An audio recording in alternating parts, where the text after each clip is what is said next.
Kwa hiyo Maria unanidharau kiasi hicho. Sasa mimi hapo nimekudharau nini Thomas? Mimi nimekuomba tu unisaidie, nimekuomba msaada. Wewe unanionaje mimi? Unanichukuliaje?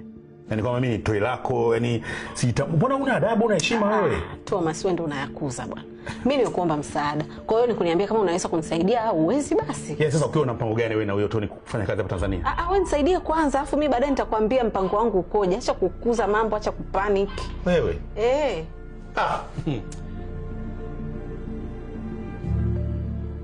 Mama, Regina leo hajaja kukuona?